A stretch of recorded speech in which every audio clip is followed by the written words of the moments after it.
Hello and welcome to the All Rookie Podcast. Today is May 22nd, 2023, and I'm your host, William Harris, aka William is Bill. Back with my main man, special guest appearance once again, the Vonzell Luckey. Everybody, welcome Vonzell to the show. How you doing, man? I'm great. Thank you for having me back. It's great to be Of back. course, of course. You know, a lot of people were saying you did great. They want to hear more of your insight. So I can't wait to get to it. Tell them your Twitter one more time. I mentioned it, but go ahead. My Twitter is the Vonz, THA_VONZ. That's right. Great follow. And he's going to keep posting more content about the draft, and if he doesn't, I'm going to stay on him about it. So it's coming. But Yeah, it's today coming. we're going to go over Vonzell's mock lottery. I might get him to go to 15 because get it halfway. And then next time, we finish that off. So Okay. either 1 through 14 or 1 through 15. But we're going to check out Vonzell's mock. And because I just released mine recently, so we'll see his and maybe compare mine a little bit. And we'll get straight into it. Now, we could have started from 15 to 1, but he wants to go 1 to 15. So let's get straight to it like it's nothing to it. Who do you have at number 1 for the Spurs? The number one pick, San Antonio Spurs. I think we all know Victor Wembanyama is going to be going to the Spurs. Reason being, if you look at the history of the San Antonio Spurs and when they have a losing season, look directly back to when their last losing season was when they lost like this. Who did they get? A Tim Duncan. What was the losing season before that? Who were they going to go get? A David Robinson. So when they have a losing season, they make it count with their draft pick. They're going to get Victor Wembanyama, and I think it's a pretty close case. But as far as what he's going to help them do for the team, he can get them maybe as far as possibly play in.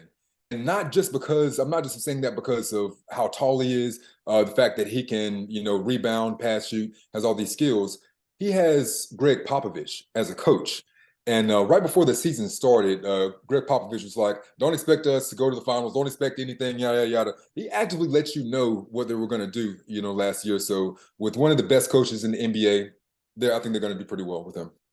I've heard people on ESPN saying, he's not going to do anything different with this team. The team's still going to be bad, but I think they're sleeping on the Spurs. Last year they had 3 first-round picks. Devin Vassell didn't really play much last year. So they are really talented. They're just going to be young. And so Victor is in, I think, the perfect spot to succeed. No pressure in San Antonio. It's not like he's in a big city. So I think he'll be a good fit. You think they will need a center to play along with him, or he can play the 5?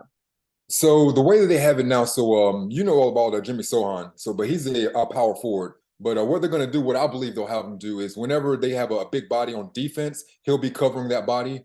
And on offense, you'll be having Victor playing center on offense and stretching the floor. But eventually, they are going to need another big body center because, like I said, Sohan he's good. I mean, he can really back you down. But eventually, they are going to need someone else to help with Wemby until he's able to put some more pounds on.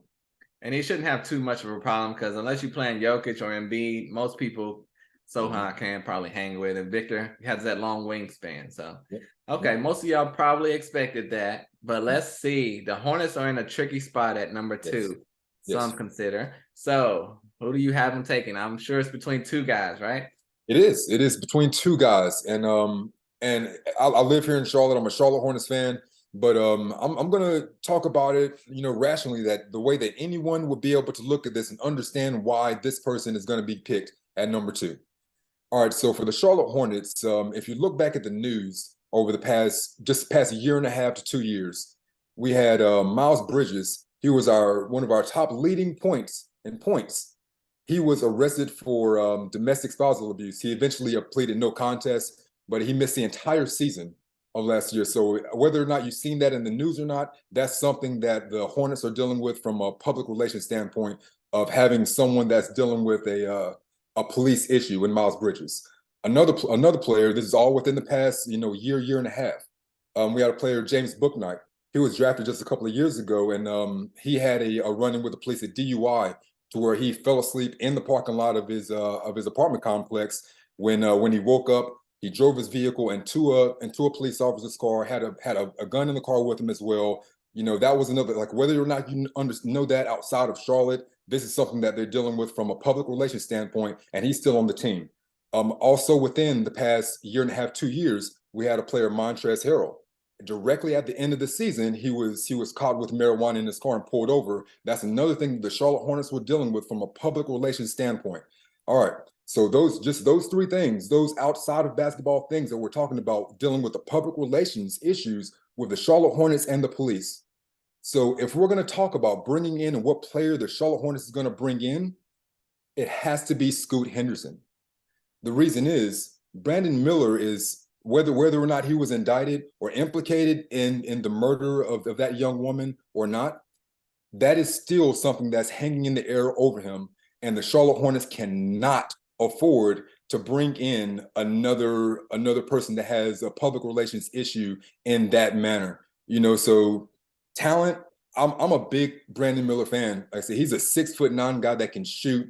But just for this particular team in the Charlotte Hornets, if it was a lot of different teams, I can understand Brandon Miller going too. I can understand why. Like, some people believe that Scoot Henderson is a generational player. Like, some believe he may be better than Victor Wembanyama. Yeah, some believe, yeah, he may be better than Victor. But I can understand that that some people want Brandon Miller to go to Charlotte. But if any other team had two, they may pick Brandon Miller. But this is why they're going to be picking Scoot Henderson. You can't bring him in with all the other public relations issues that Charlotte already has.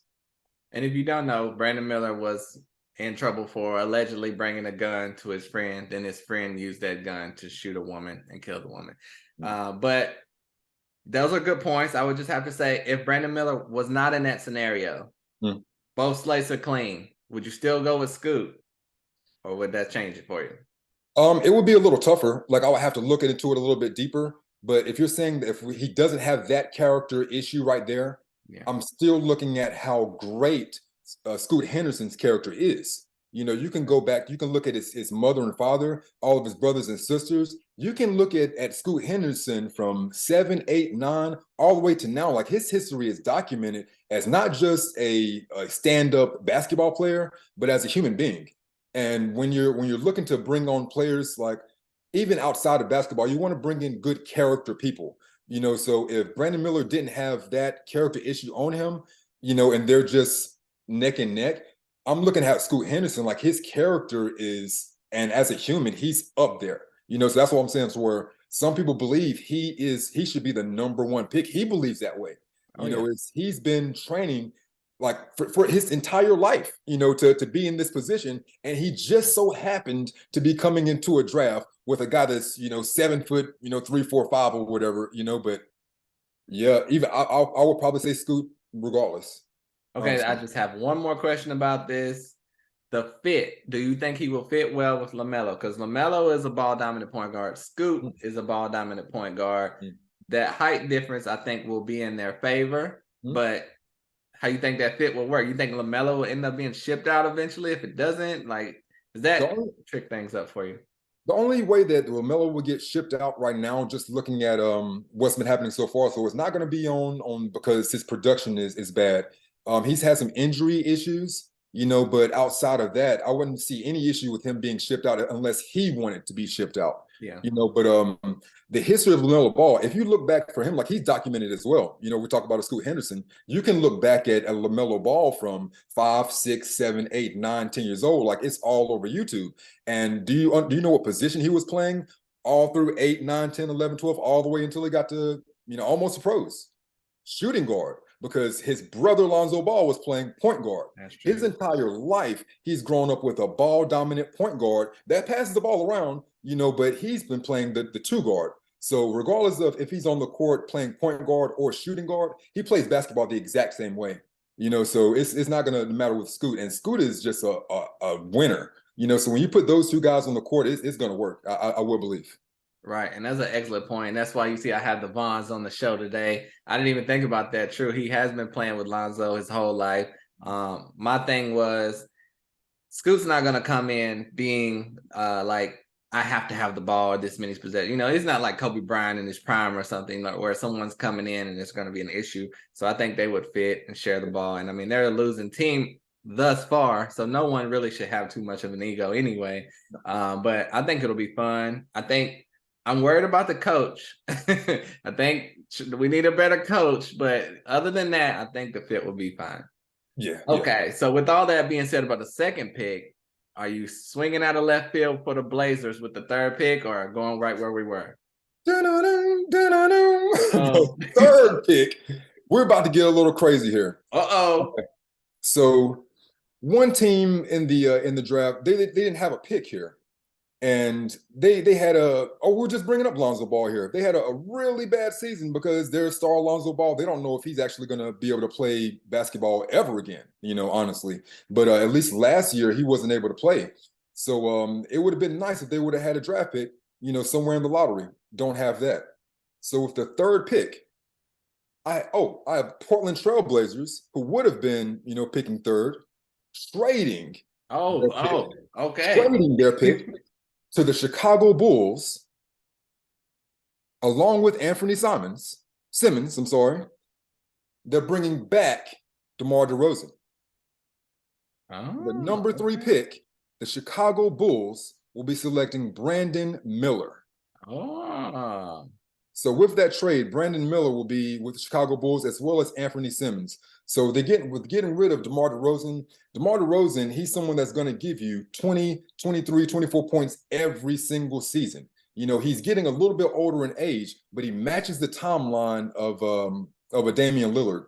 Damian Lillard, let it be known, he doesn't want this draft pick. He's not looking for some young guy to come develop and build with. He wants somebody to come win with right now.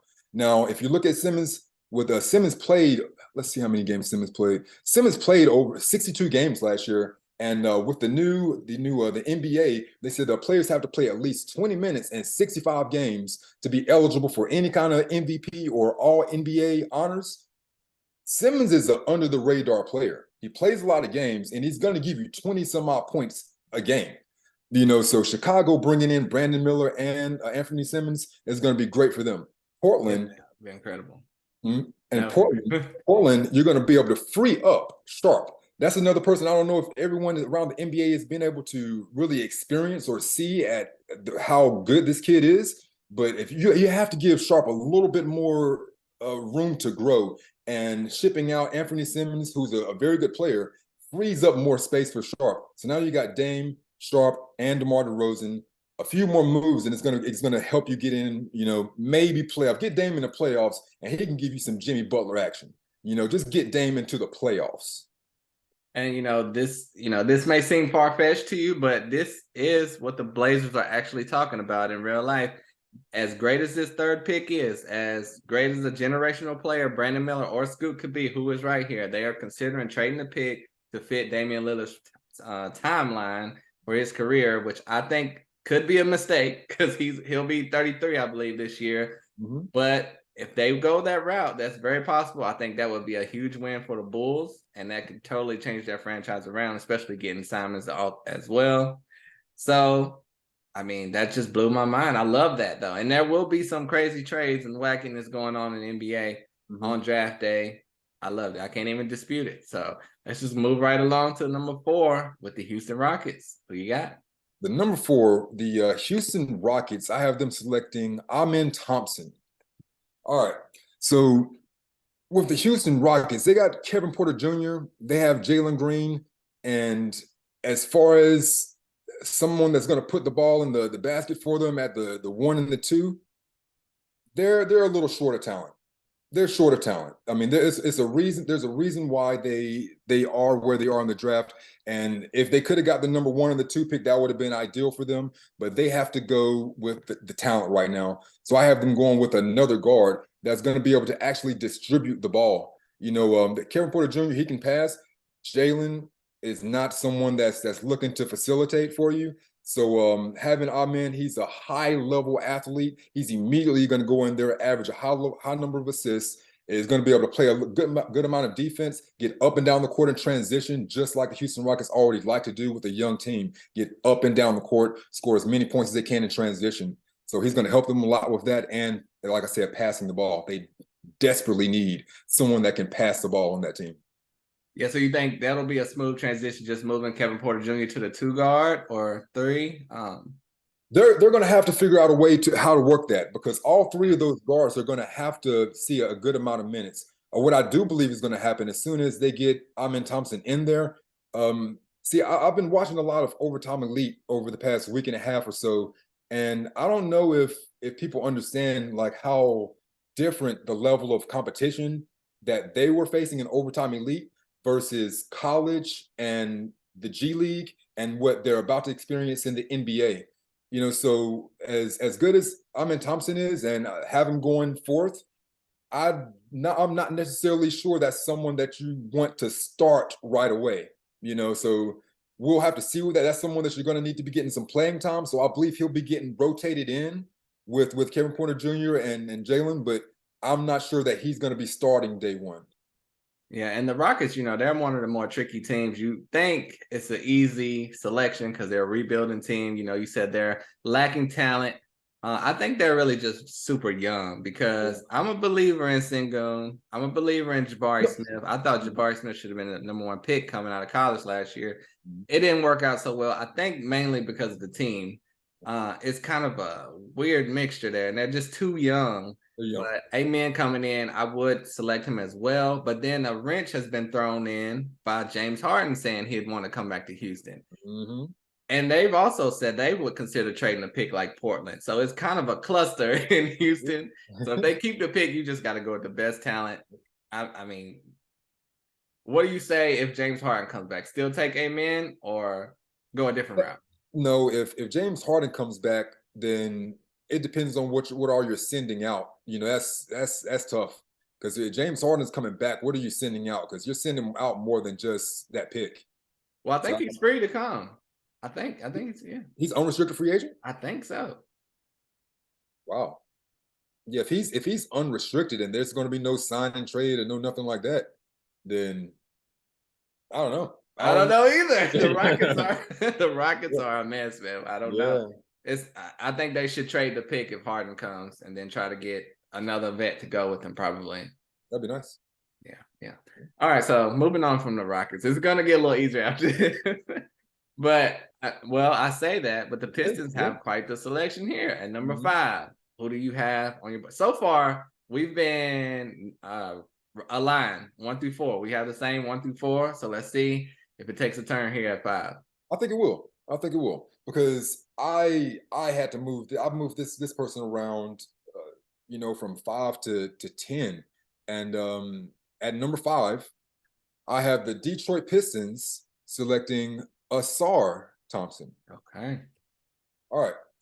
So the reason for that is if you look at the Detroit Pistons, their lineup and who they got a log jam at their power forward and their center positions. They have Jalen Duren, Marvin Bagley III, Isaiah Stewart, and James Wiseman. So at the 4 and the 5 position, they have guys that are going to need minutes desperately. Are going to have to be in that rotation. So when I'm looking at guys that I would prefer to draft over him, guys like a Cam Whitmore or a Jarris Walker, both of those guys are 6'7", 6'8", guard, power forward guys that can't really play at a guard position or, wing position. They need to be, well, maybe Cam can play a little bit more of that, but these are bigger bodies. So at 5, I have Detroit taking a wing. You already got some guards. You got some really good guards there. But at the wing position, Bogdan Bogdanovic, is that how you say his name? Yeah. Boban? Yeah. At the wing position, you still got some room for growth at the wing. But at the power forward, the center position, you're log jammed. At the point guard, shooting guard position, you got a little more room, especially in that small forward position. So is he going to start alongside with Cade and Ivy? Eventually he will. But the same thing as his brother, it's going to be a learning curve, a bigger learning curve than I think people are ready for. Because the Overtime Elite, the competition level, it really, like I said, I don't want to put too much on it until we actually see it. But I just know what I've seen in those games, and the competition level doesn't seem as high. So it may take some time for him to adjust. Yeah, last year I think was the first main year for Overtime Elite, and they had some talent, but no one even got drafted from the league. So it's a work in progress, but people don't fully believe in the G League yet. So with the Ignite. And they're starting to come around to that. So Overtime Elite, maybe in a few years they'll get there as well. I have the Magic. I had the Pistons taking Taylor Hendricks. because I don't think Marvin Bagley is fit for the future for that team. But Okay. we'll see. We'll see. A lot of people are high on Ausar, just as high on him as they are on Amen. Mm-hmm. Fairly different position, but it could work. It could work. You always need defense as well. Yeah. So let's go to number 6 with the Orlando Magic, and they're another tough team to decipher. Kind of like the Pistons, depth here, depth there. Kind of like the Rockets, really young everywhere. Who do you have the Magic selecting? And they have 2 picks in the lottery. They do. All right. So the things that the Orlando Magic really need to sure up with their draft picks, defense and shooting. So for their first pick, I have the Orlando Magic selecting Jarris Walker. Reason why I have them selecting Jarris Walker, this guy is playing out of Houston. When you watch him play, he's a winner. He understands how to win, and not just on defense, the way that he's covering guys, offensive IQ. So when you put someone that's young around a bunch of other young guys, but this guy's a leader with an high IQ. So with him, with Paulo Banchero, with Franz Wagner, and they got some guards that can get it together. Markelle Fultz is actually pulling it together. So when you got a defensive minded guy that can also give you what's Jarris Walker out there giving you 7 rebounds a game, 11 points a night. A defensive guy that's going to score the ball enough and play high core defense on a team like the Orlando Magic that wants to get up and down. They're not super concerned with the defensive end. And you're bringing in a guy who's only really concerned with the defensive end. He's a defensive leader. So if they're able to bring this guy in, he's really going to help them win a good 4 to 5 more games as a rookie. That don't sound like a lot, but in NBA, if a rookie could come in and help you win 4 or 5 more games, that's something. Okay, do you have him starting? Because they're kind of loaded at just about every position except for maybe shooting guard. Will he be able to start? He will eventually be able to start. So they're going to find a way to start him because of how much he's doing on defense. He's going to be the one guy on there that's actually looking to anchor that defense down. So between Franz Wagner, Paulo, and him, they're going to find a way. And another reason why I'm so sure that they will is, as far as lineups go, they're in the top 3 in the NBA of willing to get tricky with their lineups. From having, who did they have starting at either Bobo or they had one of them playing point guard, starting a point guard one of the games this past season. So it's like they're willing to have some very freaky lineups just to kind of throw people out there and see what matches. So as far as starting, I believe he will eventually be starting, whether that's day 1 or not, but he's going to be starting by the end of the year. I'm almost sure of, and they're going to find a way to work him into any kind of rotation for sure. I definitely think they'll work him in to get minutes. I think it'll be tough with Paolo, Franz, and Wendell Carter in the front court. Mm-hmm. So if Paolo can play the 2, then that would be really scary. But you never know. Like you said with the Magic, I think they set a record for the tallest lineup, like you said. Yeah. So, and that addressed the defense. So I'm sure with 11, they can come back and address shooting. And we'll get to that in a minute. But for now, let's go with the Pacers at number 7. Who you got? At the number 7 pick, I have the Pacers selecting Cam Whitmore. The slide ends here. So Cam Whitmore is a guy. He's similar to the last pick on Jarris Walker. So he's a guy that's a all-around winner. He knows when you watch him play, he makes all the right plays. Similar to, I believe I compared him to like a Josh Hart. If you look at him, he knows how to win, but he maybe end up being better. But he's a all-around guy. Defense, offense, IQ, can give you a little bit of everything. As far as his stats, he was shooting 34% from the 3, 47% from the field, was giving you 12.5 points a night, 5 rebounds. I mean, but the stats don't show the same way as Jarris Walker. The stats don't show what Cam Whitmore does. So put him on the team with the Indiana Pacers, and him and Halliburton are going to have a field day. Halliburton's another high IQ basketball player that knows where to be on the court. Cam Whitmore is very much like that. So the Pacers are an up-and-coming team. They finally signed some contracts out with Miles Turner. I mean, Cam Whitmore's going to fit right in. I do think that would be an excellent fit. If he goes to 7, they have to run to the board and select that. I have him going 6 to the Magic, so we just talked about the Magic. So, yeah, I would love that fit. You know, Duarte would just have to go to the bench, and there's nothing you can do about it, right? Nope. Just sorry, you got to go to the bench.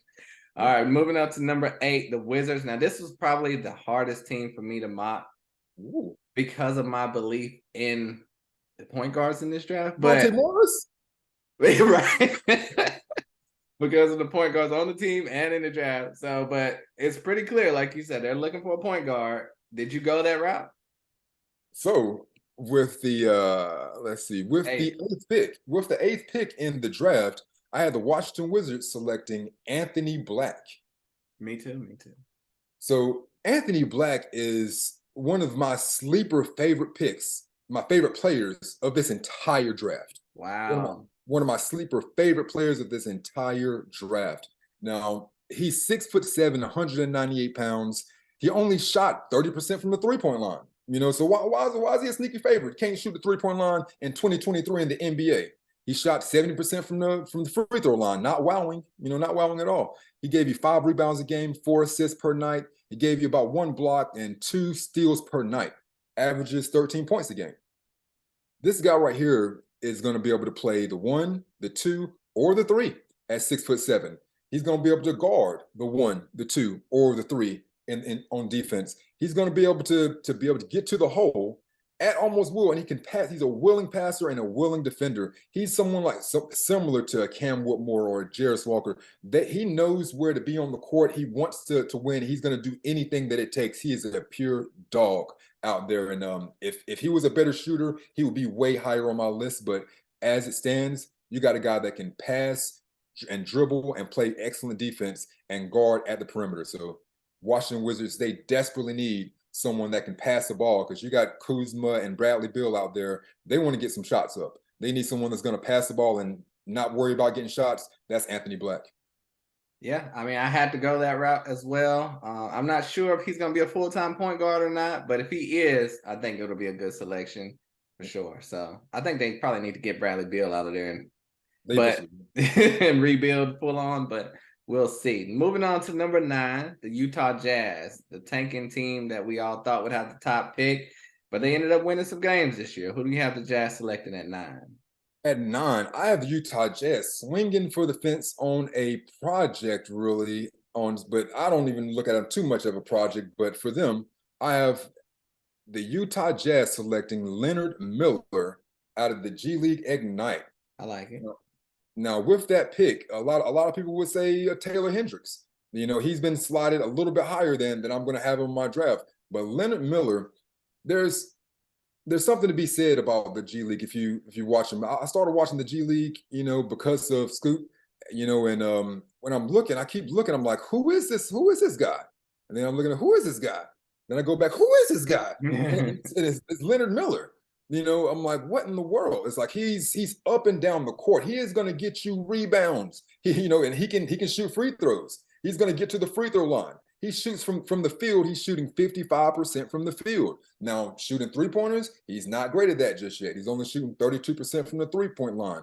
But like I said, in transition, he's up and down the court. He's 6'10", 210 pounds, averaging 18 points, not in overtime or college, in the G League, playing against men who are trying to feed their family. He's averaging a double-double against men trying to feed their family. Right now he is. So I have him going at number 9 to the Utah Jazz. He's going to be something to deal with. He may be something like a project, but he's already proving right now what he's able to do. Yeah, and he would fit with the Jazz because they're not in a rush to win right away, so he could develop with them. I have him going 12 to OKC, same type of situation. I think that's a great selection. And, you said he's not a great three-point shooter. To be 6'10", over 30%, you can't really complain too much about it. And the G League three-pointer is the NBA three-pointer. So that makes it even tougher. The college three-pointer is a little closer in. So I think he's on his way. He's not as raw as one would think, All right, moving on to wait. I got to say, you're not worried about him playing with Lauri Markkanen? Is there a spot for him? Will he have to play the 3 or come off the bench? He's gonna have to come off the bench to Yeah. start to begin with, I believe, unless he can really show out. And I don't know, like he might be able to show out going into training camp, and show what he can do. Because, like I said, he's averaging 11 rebounds right now in the J True. League. True. So you have to find a place for somebody that's going to be the most athletic person on your team at 6'10", up and down the court, averaging 11 rebounds. It's like when So the Cavs use Laurie Marketing as a small forward. mhm, So they had to just work one of them in yep, there. yep, got to work I it. see that. I see that. Yeah. Okay, number 10. Who do you have the Mavs selecting? They did their best to keep this pick, and they were able to keep it. Okay, so the Mavericks, they messed up. It was a big boo boo on Mark Cuban. You let Jalen Brunson go, and that I don't know why you did that. And then the things you said about it afterwards, wasn't a good look. And with that trade, you almost lost your pick, this Yeah, season. But they decided to tank. They allegedly decided to tank at the end of the year, to make sure they maintained their pick, allegedly. and they did. Because if they didn't, that pick would have gone to the New York Knicks. The same team that was doing all that in the playoffs, the same team that took Jalen Brunson to them, they would have had to also give up their pick to the Knicks. So with the number 10 pick, I have the Dallas Mavericks selecting Cason Wallace. Mm. So the reason why, You know I don't like Casey Wallace. Let's hear this. all right. So they just now lost someone in Jalen Brunson, a point guard that's going to True. be able to do a little bit of something, everything for you, and also play defense and do a little something for you on offense. What the Dallas Mavericks are lacking desperately is perimeter defense. Well, defense in general. They need interior defense, perimeter defense, everywhere defense. But what they need so bad, they need some perimeter defense, and they need someone that can pass the ball besides Luka. They have so many people that want to score. They don't have passers. So Casey Wallace is going to automatically come in there and be able to facilitate. But the biggest reason he's going to help is because he is a willing defender at the point guard position. So that's something that they don't have. You can bring in Tim Hardaway, you can bring in a lot of their guards, but this guard right here is going to be able to start for you and defend at a semi-high level immediately. Here's the thing I have to say. Do you think Luka wants to play point guard, or he likes kind of being off ball or sharing duties? I think he wants to dominate the ball. Yeah. Yeah, And definitely. I mean, Casey, that shouldn't be a problem with him, but he'll just have some assistance in that area. Okay. Yeah, yeah. All right. I mean, I think the Mavs are still a long way away. They need 3 guys, really, and they don't have it. So Yep. you just got to take who you think is going to fit. And I agree. I mean, I don't like Casey Wallace, but I can see how that fit would work. Mhm. Because, I mean, no matter what they do, they're in trouble. But number 11, the Magic are back on the clock. Who do you have them selecting at number 11? Yeah. So the Magic, they had to address defense and shooting. So they addressed their defense with Jalen Wallace, and now with the 11th pick, they are going to address their shooting with one of the best shooters in the draft, with Grady Dick. Oh, nice. So Grady Dick, 6'8". He shot 44% from the field, but shot 40% from the 3-point line, 85% from the free throw line. Gave you 5 rebounds, 2 assists, and a steal and a half on 14 points a night. This guy's gonna light it up from the 3-point line. He's 6'8", so he's gonna be able to stay from in front of you moderately well. For He's somebody a that's good 6 foot. athlete, too. Yeah, what I'm saying? Exactly. Yeah, I was watching him at the combine, so it's like he can stay in front of you moderately well for somebody that's 6'8". So Yeah. he's not going to be a complete defensive liability. And when you put him out there in the corner, anywhere behind the 3-point line, he is lighting it up. So the Orlando Magic, they addressed their defensive issues and now their shooting issues. Grady Dick is going to be able to help that team immediately. And once again, the Magic get bigger and bigger and bigger. I wouldn't want to play him with that lineup. Moving on to number 12, OKC. Who do you have them selecting at 12? Number 12, I have OKC taking Taylor Hendricks. Oh, So that would be amazing. So earlier we were talking. It was Leonard Miller and Taylor Hendricks. I believe you had Leonard Miller at with OKC 12. and Taylor Hendricks at Utah. We had them swapped. I Me had and Hendricks actually to the Magic, to the Pistons, believe it or not. oh, Yeah, that was my surprise. okay. Yeah, I put Taylor Hendricks at 12 to OKC. They love someone that's going to be somewhat like a project, but this guy right here, I look at him like a defensive guy. Like he's going to be able to give it to you on defense immediately, but he also averages 15 points. He's going to give you 7 rebounds a night, and he's shooting 39% from the 3-point line. So this guy right here, Taylor Hendricks, OKC is going to do something nice with him. That would be the steal of the draft so far, in my opinion. So I love that selection. Let's go to number 13, the Toronto Raptors. This is the steal of the draft to me. Okay. One of your favorite players out of the draft, the Toronto Raptors, and I wasn't a big fan of him. But if the Toronto Raptors draft him, I am. Bryce Sensabaugh. Nice. Going to the Toronto Raptors. Toronto Raptors has a team full of long, athletic guys that are playing defense, and OG Anunoby, and Pascal Siakam, and Scotty Barnes, even in Fred VanVleet. You know, guys are going to go out there. They're going to play some defense for you. Bryce Sensabaugh is going to do none of that. He's going to go out there and give you buckets. He's going to give you those buckets. And that's true. And everybody, that's what they need. Yes. I like it. I like it. Zoom's trying to get us out of here real quick. So the Pelicans, who you got? Pelicans, I got Chris Murray. Brother of Keegan Murray. You had to get him in there. He's another guy that can do a little bit of everything, and he's going to join the Pelicans, whoever people that can do a little bit of everything. I love it. I mean, that's a great top 14. You know, like I said, Zoom's getting us out of here. So on that note, thank you all for listening to the show, the All Rookie Podcast. Follow the Vons on Twitter. And until next time, we're out of here. Peace. Peace.